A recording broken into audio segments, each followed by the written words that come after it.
ఎప్పుడైనా అనిపించిందా నేను చేసిన ప్రయత్నం వృధా అయిపోయింది అని?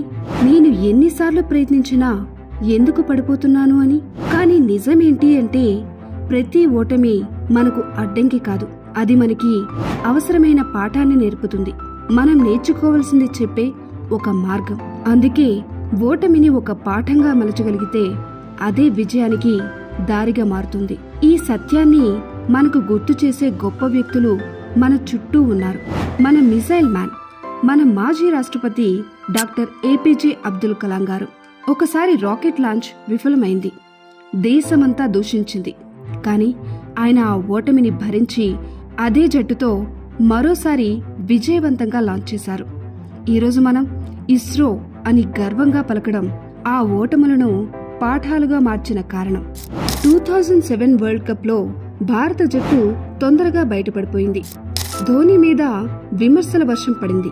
కానీ అదే వ్యక్తి 2011 వరల్డ్ కప్ లో ఇండియాకు ట్రోఫీ అందించారు. ఆయన తత్వం ఒక్కటే, ఓటమి అంటే ముగింపు కాదు, అది మరొక అవకాశం. హ్యారీ పోటర్ పుస్తకాలు రాసిన జేకే రోలింగ్ మొదటి పుస్తకం ప్రచురణ కోసం 12 మంది పబ్లిషర్స్ తిరస్కరించారు. ఆ సమయంలో ఆమె ఒక ఒంటరి తల్లి, ఆర్థికంగా బలహీనంగా ఉన్నారు. కానీ వదల్లేదు. నేడు ఆమె పుస్తకాలు ప్రపంచాన్ని మార్చాయి.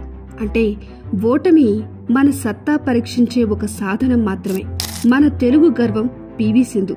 ఆమె ఎన్నోసార్లు ఫైనల్లో ఓడిపోయింది. ప్రజలు గెలవలేదు అన్నారు. కానీ అదే సింధు ఒలింపిక్స్ లో సిల్వర్, వరల్డ్ ఛాంపియన్షిప్ లో గోల్డ్ సాధించింది. ఎందుకంటే ప్రతి ఓటమి తర్వాత ఆమె మరింత బలంగా తిరిగొచ్చింది. మన సినిమా రంగంలో చూడండి, రామ్ చరణ్ ఆరెంజ్ సినిమాతో ఫ్లాప్ అయిన తర్వాత అతని కెరియర్ ఫినిష్ అని అందరూ అనుకున్నారు. కానీ తర్వాత మగధీర, రంగస్థలం, RRR లాంటి విజయాలిచ్చాడు. అదే విషయం, ఓటమి అంటే ఫెయిల్యూర్ కాదు, అది మన దారిని మార్చే లెసన్ మాత్రమే. మనలో చాలా మంది ఓటమిని వెంటనే వదిలేస్తారు. కానీ సత్యమేంటి అంటే గెలిచేవారు స్పెషల్ కాబట్టి కాదు, వాళ్ళు వదలకపోవడం వల్లే గెలుస్తారు. ఓటమి ఒక పరీక్ష.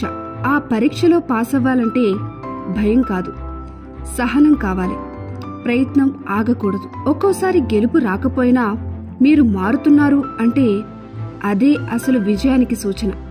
మనం ఎగ్జామ్ రాసినప్పుడు ఫెయిల్ అయ్యామనుకోండి, అది నీ జీవితం అయిపోయింది అనే ఒక విరక్తి కాదు, అది నువ్వు ఇంకా కష్టపడాలి అని చెప్పే ఒక మెసేజ్.